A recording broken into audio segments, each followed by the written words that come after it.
بسم اللہ الرحمن الرحیم۔ عام مجمع ہے، اس سے ہماری یہ درخواست ہے کہ کچھ باتیں آپ کی سمجھ میں آئیں گی، کچھ نہیں آئیں گی۔ فنی باتیں حدیث کی فوائد ہوتی ہے، جیسا ہمارے اسٹیج سیکرٹری صاحب نے بھی فرمایا، اور انشاءاللہ اس کے بعد بڑے بڑے خطیبوں کے یہاں بیٹھے ہوئے بھی ہیں اور بھی آ رہے ہیں، ان کے بیانات ہوں گے، وہ آپ کو صحیح انشاءاللہ سمجھ میں زیادہ تر بیان طلباء کے لیے ہوگا، اس لیے کہ یہ درس ہے حدیث کا، اور حدیث کا درس پھر اسی حساب سے فنی حساب سے جس طرح پوری کتاب پڑھائی جاتی ہے، تو یہ آخری حدیث بھی اسی کتاب کا حصہ ہے۔ تو اس طرح باتیں اللہ آپ کو اجر اور ثواب دے گا، دین کی باتیں ہیں، سننے میں اجر اور ثواب ہے۔ باب قول اللہ ونضع الموازین القسط لیوم القیامہ۔ امام بخاری رحمۃ اللہ علیہ نے وزن اعمال کا ترجمۃ الباب قائم فرمایا ہے کہ قیامت کے دن اعمال کا حصی وزن ہوگا، جسمانی وزن ہوگا، اور اس کی ضرورت اس لیے پڑھی کہ اہل سنت والجماعت کا عقیدہ یہ ہے شروع ہی سے، اور قیامت تک انشاءاللہ یہی عقیدہ رہے گا کہ جتنے اعمال ہیں صلی اللہ علیہ وسلم سے دلیل پیش فرمائیے۔ قرآن کی آیت یہ ہے وَنَضَعُ الْمَوَازِينَ الْقِسْطَ، کہ ہم قیامت کے دن انصاف کے ترازو قائم کریں گے۔ ترازو تو موازین ہے، میزان کی جمع ہے، ترازو کو کہتے ہیں۔ تو قیامت کے دن جو ہے ترازو کے اندر اعمال کو تولا جائے گا، وزن کیا جائے گا۔ معتزلہ کی ایک دلیل تو یہ ہے کہ اللہ تبارک و تعالی علیم بذات الصدور ہے، سینے کے رازوں کو بھی جانتا ہے، جو خیالات آتے ہیں دل کے اندر ان کو بھی اللہ جانتا ہے، تو اللہ کو وزن کرنے کی کیا ضرورت ہے، وہ تو ایسے ہی جانتا ہے۔ وزن تو وہ کرے جس کو پتہ نہ ہو۔ ہمیں کئی چیزوں کا پتہ نہیں ہوتا، یہ 1 کلو ہے، 2 کلو ہے، 10 کلو ہے، 50 کلو ہے، 1 ٹن ہے، 2 ٹن کتنی ہے، نہیں پتہ ہوتا، وزن سے پتہ چل جاتا ہے۔ اللہ کو تو سب پتہ ہے، تو وزن کی کیا ضرورت ہے؟ تو اہل سنت والجماعت کی طرف سے اس کا جواب یہ دیا جاتا ہے کہ یہ اتمام حجت کے لیے ہوگا، کہ دیکھو بھائی تمہارے اعمال کا وزن ہو گیا ہے، تمہاری نیکیاں زیادہ ہیں، اللہ کرے کہ سب کی نیکیاں زیادہ ہوں، تو یہ تم جنت میں جاؤ گے، اور یہ جنت کے داخلے کے لیے تمہارے لیے جو ہے ٹکٹ دے دیا ہے، جاؤ جنت میں، وزن ہو گیا اعمال کا، پاس ہو گئے۔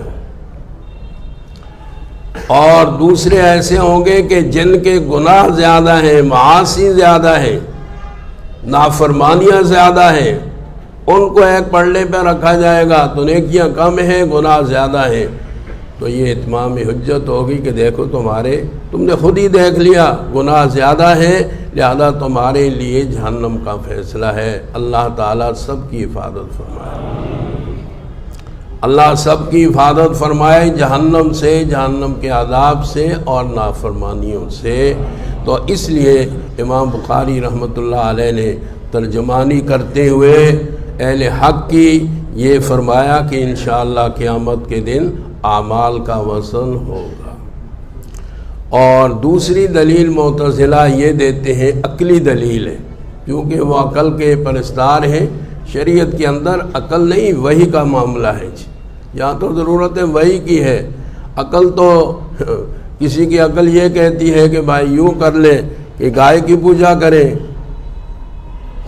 گائے کا پیشاب پئیں، گائے کا گوشت نہ کھائیں، منع ہے، اور کسی کی عقل کہتی ہے نہیں جی اس کا گوشت کھانا چاہیے۔ تو عقل ہے تو یہ، کسی کی عقل کہتی ہے شرک کرنا چاہیے، اور کسی کی عقل چاہتی ہے کہ توحید پرستی ہونی چاہیے، کسی کی عقل چاہتی ہے بت پرستی ہو، کسی کی عقل چاہتی ہے تثلیث ہو، اور کسی کی عقل چاہتی ہے کہ توحید ہو۔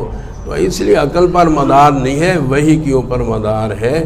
تو یہ عقل کے پرستار ہیں، عقل کی باتیں کرتے ہیں، عقلی دلیل وہ یہ دیتے ہیں کہ اعمال کا وزن ممکن ہی نہیں ہے۔ اعمال اعراض میں سے ہیں، ان کے لیے دوام اور بقا نہیں ہے۔ جب دوام اور بقا نہیں ہے تو اس کا وزن کیسے ہوگا؟ بھائی ابھی میں باتیں کر رہا ہوں، آپ اس کو کیسے تولیں گے؟ نہیں تول سکتے۔ کوئی تقریر کر، بڑے بڑے بیانات ہوں گے خطباء کرام کے، پہلے بھی ہوئے بعد میں بھی ہوں گے، تو کچھ پتہ نہیں اس کو کیسے تولیں گے، کیسے؟ تو بقا نہیں ہے، دوام نہیں ہے، اس لیے ان کا تولنا چونکہ اعراض میں سے ہے، جواہر میں سے نہیں ہے، اجسام میں سے نہیں ہے۔ اجسام کو تولا جاتا ہے، جواہر کو تولا جاتا ہے، اعراض کو نہیں تولا جاتا، ممکن نہیں ہے۔ تو اس لیے وہ کہتے ہیں کہ اعمال ہے، پگڑی کیسی ہے، دستار کیسی ہے، فلاں کیا ہے، سب محفوظ ہے، حرکات و سکنات ساری محفوظ ہیں۔ یہ چھوٹا سا موبائل ہے آپ کے پاس، کیا کیا چیزیں اس میں محفوظ ہیں؟ تو یہ ساری اعراض سے تعلق رکھتی ہیں، بات آدمی کی محفوظ ہو جاتی ہے۔ تو جب انسان یہ کر سکتا ہے مشینوں کے ذریعے سے، آلات کے ذریعے سے، تو اللہ کے لیے کیا مشکل ہے؟ اس لیے اللہ تبارک و تعالی انسان کو بنانے والا ہے۔ انسان یہ کر سکتا ہے تو اللہ کے لیے اس طرح اعمال کو وزن کرنا مشکل نہیں ہے۔ اور اعمال کا وزن 3 طریقوں سے ہوگا۔ ایک اعمال کے وزن کا طریقہ یہ ہوگا، حضرت عبداللہ ابن عباس رضی اللہ تعالی عنہما کا قول ہے کہ تمام اچھے اعمال کو اچھی صورت دی جائے گی، جسم دیا جائے گا، جسم، نماز کو اچھا جسم دیا جائے گا، زکوٰۃ کو اچھا جسم دیا جائے گا، حج کو اچھا جسم۔ حسن کہا ہے امام ترمذی رحمۃ اللہ علیہ نے اس کو۔ اس حدیث کے اندر یہ واقعہ بیان کیا گیا ہے کہ ایک آدمی کو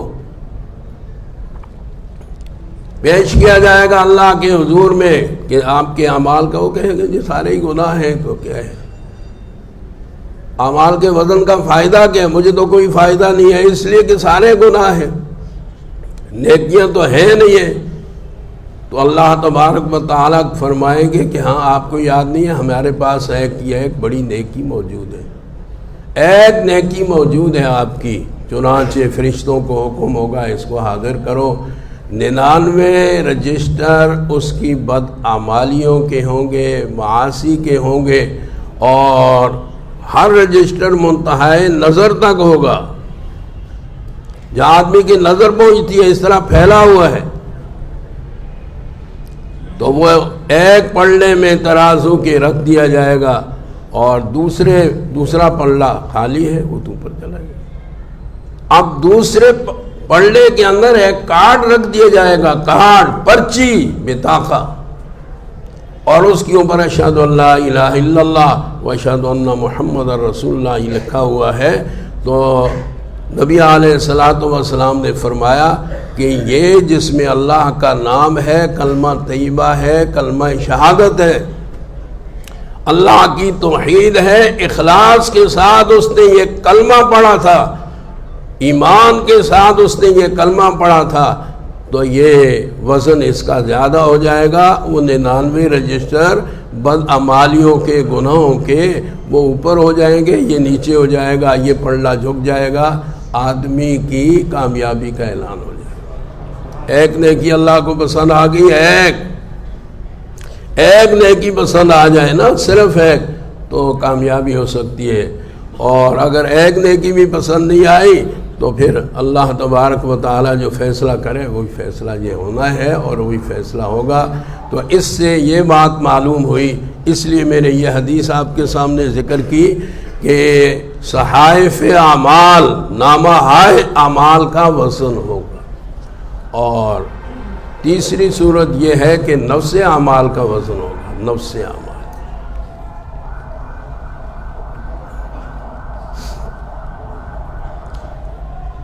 سنن کی روایت ہے، نبی علیہ الصلوۃ والسلام نے فرمایا ما یوضع فی المیزان اثقل من خلق حسن، سب سے زیادہ وزنی جو عمل ترازو کے پلڑے میں ہوگا، ترازو میں رکھا جائے گا، وہ اچھے اخلاق ہوں گے۔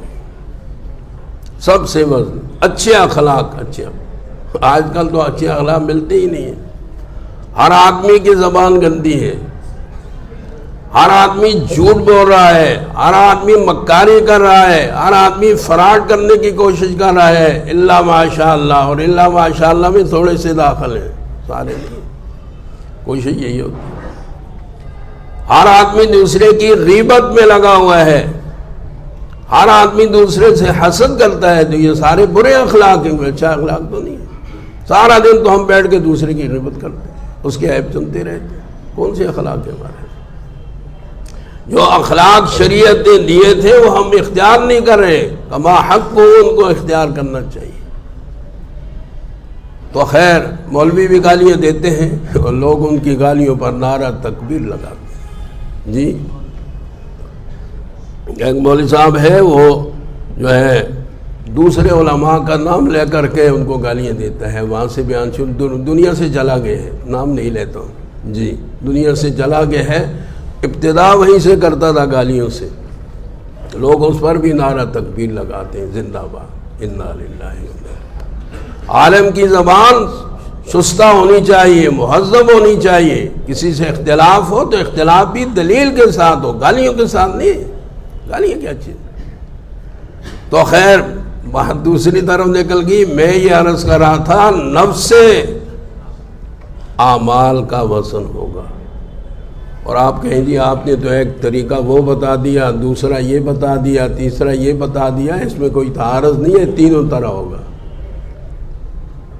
اعمال کا وزن تینوں طرح ہوگا۔ ہو سکتا ہے کہ کوئی کامیابی کی صورت نکل آئے تو کامیابی کرانا مقصود ہے نا، تو تینوں طرح سے ہوگا۔ یوں بھی تولا جائے گا، جسم دے کر کے اعمال کو تولا جائے گا اس جسم کو، اور اسی طریقے سے نامہ ہائے اعمال کو تولا جائے گا، اور اسی طریقے سے یہ ہے کہ نفس اعمال کو تولا جائے گا، جس کی بات میں نے پہلے یہ ہے کہ آپ کے سامنے عرض کی۔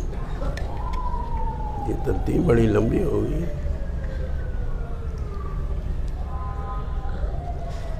سبق کی ترتیب یہی ہے جی۔ تو میں آپ سے یہ عرض کر رہا ہوں کہ یہ صورتحال ہے اعمال کے وزن کی، کہ اعمال کا وزن ہو۔ اور امام بخاری رحمۃ اللہ علیہ اور محققین کی رائے یہ ہے تمام اعمال کا وزن ہوگا، تمام اعمال کا وزن، تمام لوگوں کے اعمال کا، بنی آدم کا لفظ ہے، غور کریں اس کے اوپر، بنی نوع آدم کا، سب کا ہوگا، کافر ہیں، مسلمان ہیں، کوئی بھی ہے، ان کے اعمال کا وزن کیا جائے گا۔ تو یہی جمہور کی رائے ہے، اور بعض حضرات کی رائے یہ ہے کہ نہیں، انبیاء کے اعمال کے وزن کی ضرورت نہیں ہے۔ اسی طریقے سے 70,000 یا 7 لاکھ مسلمان جو بغیر حساب و کتاب کے جنت میں داخل ہوں گے، ان کے وزن کی بھی ضرورت نہیں ہے، وہ تو جنتی ہیں۔ اور اسی طرح کافروں کے اعمال کے وزن کی بھی ضرورت نہیں ہے، اس لیے کہ سارے گناہ ہی گناہ ہیں۔ اس لیے کہ کفر کے ساتھ کوئی عمل قبول نہیں ہے، کسی عمل کا کوئی وزن نہیں ہوگا جب تک کہ کفر کو چھوڑے گا نہیں۔ یہ امام غزالی وغیرہ کی یہ ہے کہ رائے ہے، جبکہ امام بخاری کی اور جمہور محققین کی یہ رائے نہیں ہے۔ اس لیے جمہور کی ترجمانی کرتے ہوئے امام بخاری رحمۃ اللہ علیہ نے فرمایا ہے کہ نہیں، تمام انسانوں کے اعمال کا وزن ہوگا، انبیاء علیہ السلام کے اعمال کا بھی وزن ہوگا، اور اسی طریقے سے جو بلا حساب و کتاب مسلمان جنت میں داخل ہوں گے، ان کا بھی یہ ہے کہ وزن ہوگا ان کے اعمال کا۔ اور اسی طریقے سے جو کافر ہیں ان کے، اس لیے کہ کافروں کے گناہ ہیں، دوسرا پڑھنا نیکیوں کا خالی ہے، جہنم کا فیصلہ ہوگا۔ انبیاء علیہ السلام کے اعمال نامے جب تولے جائیں گے، اعمال تولے جائیں گے، تو نیکی ہی نیکی ہے نا، گناہ تو ہے نہیں، ہے معصوم ہیں سارے انبیاء۔ اور قرآن نے نبی علیہ الصلوۃ والسلام کے لیے تو اعلان کیا ہے لیغفر لک اللہ ما تقدم من ذنبک وما تأخر، تو سارے گناہ معاف ہے نہیں ہے بالفرض و تقدیر۔ اگر پیغمبر کے گناہ ہوں وہ بھی معاف ہیں، خلاف اولا کو گناہ کہا گیا ہے، کوئی گناہ نہیں کرتے۔ تو انبیاء سارے گناہوں سے معصوم ہوتے ہیں، یہ مستقل ایک جو ہے عصمت انبیاء کا یہ ہے کہ مسئلہ ہے اور یہ الگ ہے۔ تو میں آپ سے یہ عرض کر رہا ہوں کہ اعمال کا وزن ہوگا، تمام انسانوں کے اعمال کا وزن ہوگا، اور یہی رائے جو ہے بہتر ہے۔ فرماتے ہیں کہ بنی آدم کے اعمال کا اور ان کے اقوال کا وزن کیا جائے گا۔ حضرت مجاہد کہتے ہیں القسطاس العدل بالرومیہ، قرآن میں آیا ہے وزنوا بالقسطاس المستقیم، سیدھی اور صحیح ترازو کے ساتھ وزن کرو۔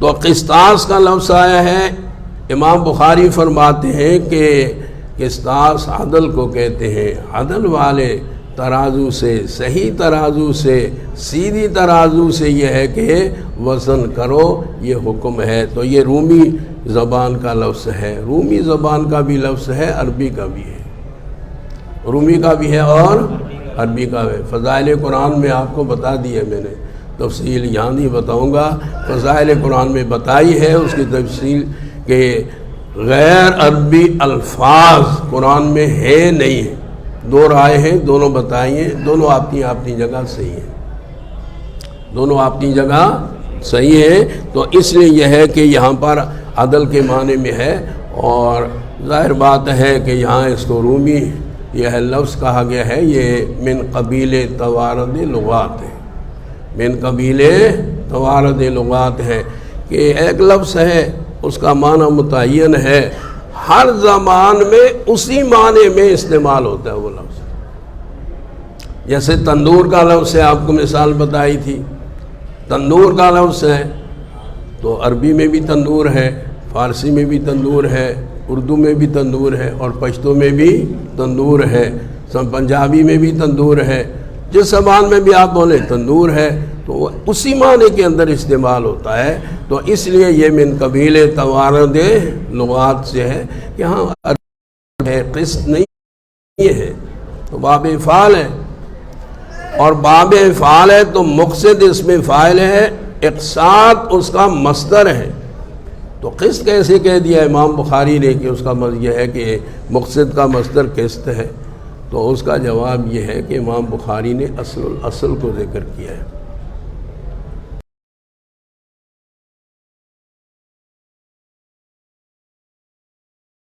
بخاری صحیح ہے، باقی ساری حدیث کی کتابیں غلط ہیں، یہ بات صحیح نہیں ہے۔ جو اہل علم ہیں وہ اچھی طرح جانتے ہیں، اور اہل علم سے ہر بات جو آدمی کی سمجھ میں نہ آئے پوچھنی چاہیے، اور اسی کے مطابق جو ہے آگے پھر عمل بھی کرنا چاہیے، اپنے ذہن کو صاف کیا جائے۔ تو اس لیے یہ ہے کہ محمد ابن فضیل بھی متفرد ہیں، عمارہ ابن قعقاع بھی متفرد ہیں، ابو زرع بھی متفرد ہیں روایت کرنے میں۔ تو لہذا صحیح بھی ہوئی اور غریب بھی ہوئی، صحت بھی ہے، غرابت بھی ہے۔ اور اسی طریقے سے یحییٰ ابن سعید پہلی حدیث میں، بخاری شریف کی روایت میں یحییٰ ابن سعید اور ان کے استاد محمد ابن ابراہیم، ان کے استاد علقمہ، یہ تینوں متفرد ہیں۔ اور یحییٰ ابن سعید کے بعد نیچے جو راوی ہیں ان کے اندر یہ روایت کو جا کے شہرت ملی ہے۔ اور ہریرہ کے شاگرد ہیں ابو زرع، ابو زرع، یہ ابو زرع جبلی یہ ہے کہ بجلی ہیں، جب بجلی ہیں، ابو زرع بجلی، ابو زرع رازی بھی نہیں ہے، ابو زرع دمشقی بھی نہیں ہے، ابو زرع بجلی ہیں، اور یہ جریر ابن عبداللہ بجلی کے پوتے ہیں، اور اپنی کنیت ہی سے مشہور ہیں، اور نام ان کا حرم ہے، اور کہ ان کا ادا کرنا ہر آدمی نہیں کر سکتا جی، قاری فاروق صاحب ہی کریں گے، ہم لوگ تو نہیں کر سکتے جی۔ تو اس لیے قراء کے لیے تو مشکل نہیں ہے۔ علماء بیل گاڑی پر سوار تھے، دو آدمی، ایک ہندو ایک مسلمان، ایک ہندو ایک مسلمان بیل گاڑی پر سوار جا رہے تھے، تو ہمارے ہاں بھی ہے اور ہر جگہ ہے کہ وہ مذہب کے اوپر بات کرتے ہیں. وہ ہندو نے کہا بھائی تمہارے مولویوں نے بڑا فساد کیا ہوا ہے, بڑی گڑبڑ کرتے ہیں, یہ مولوی بڑی گڑبڑ کرتے ہیں. ہندو کہہ رہا ہے. اس نے کہا کیا گڑبڑ کرتے ہیں؟ اس نے کہا گڑبڑ یہ کرتے ہیں کہ آپ بھی خدا کو پوج رہے ہیں, ہم بھی خدا کو پوج رہے ہیں. آپ بھی خدا کی عبادت کر رہے ہیں, ہم بھی خدا کی عبادت کریں. فرق کیا ہے اس میں؟ تو مولوی نے کسی کو کہا مشرک ہے, کسی کو کہا بدعتی ہے, کسی کو کہا یہ مرتد ہے, کسی کو کہا یہ ہے, تو مولوی نے بنا لیا ہے. اس لیے کہ ہم کہتے ہیں رام رام رام اور تم کہتے ہو رحیم رحیم رحیم. کیا فرق ہے اس میں؟ ہم رحم کہتے ہو, تم رحیم کہتے ہو. آپ کا مقصد بھی اللہ ہی ہے, ہمارا مقصد بھی اللہ ہے. آپ بھی اللہ کی عبادت کرتے ہیں, ہم بھی اللہ کی عبادت کرتے ہیں. اس نے کہا نہیں بھائی ایسا نہیں ہے. اچھا مسلمان تھا, مخلص تھا, صحیح مسلمان تھا. اس نے کہا نہیں ایسا نہیں ہے, میں آپ کو بتاتا ہوں فرق ہے. تم رام اس کو کہتے ہو کہ جس نے آسمان زمین بنا لیے, پھر ریٹائر ہو گیا. ہمارے فوجی ریٹائر ہوتے ہیں, پولیس والے ریٹائر ہوتے ہیں, سرکاری ملازمین ریٹائر ہوتے ہیں, تو اللہ بھی ریٹائر ہو گیا, رام ریٹائر ہے. اس کا پھر ریٹائر ہو گیا, اس کے اختیارات ختم. سارے اختیارات دیویوں کو دے دیے, دیوتاؤں کو دے دیے. 33 کروڑ دیوتاؤں کو مانتے ہیں ہندو, اعلیٰ درجے کے مشرک ہیں. تو کیا تمہارے تو ہاں یہ تصور ہے کہ ریٹائر ہو, اور ہمارے ہاں اللہ ان اللہ علی کل شیء قدیر, اللہ ہر چیز کے اوپر قادر ہے. یہ ریٹائر کا یہاں مسئلہ نہیں ہے. اللہ مختار کل ہے, اللہ کے سوا کوئی مختار کل نہیں ہے. مختار کل صرف اللہ ہے. یہ مسلمان کا عقیدہ ہونا چاہیے, اور یہی عقیدہ ہم سب کا ہے کہ صرف اللہ تعالیٰ مختار کل ہے. فعال لما یرید, صرف وہی ہے. اللہ تعالیٰ ہر چیز پر قادر ہے, ریٹائر نہیں ہوا. اور تمہارا خدا تو اپاہج ہے نا, تو کچھ کر نہیں سکتا. ریٹائر ہو گیا تو کیا کرے گا, اس کا تو حکم نہیں چلتا. یہ لنگڑا لولا تمہارا خدا ہے, ہمارا نہیں ہے, جس کو تم رام کہتے ہو. ہمارا رحیم تو ہر چیز کے اوپر قدرت رکھتا ہے. اس نے کہا ہاں بات تو آپ صحیح کہہ رہے ہیں. مسلمان سے کہا لیکن مجھے ایک شک ہے, شبہ ہے. اگر میرا شبہ وہ دور کر دیں آپ تو میں مسلمان ہو جاؤں. میرا شبہ ہے. اس نے کہا شبہ کیا ہے؟ کہا یہ بتائیں آپ کہ اللہ مسلمان ہے یا ہندو ہے. تو اس نے کہا جی یہ تو میرے لیے بڑا مشکل ہے, میں اللہ سے کلمہ پڑھواؤں کہ وہ مسلمان ہے یا ہندو ہے.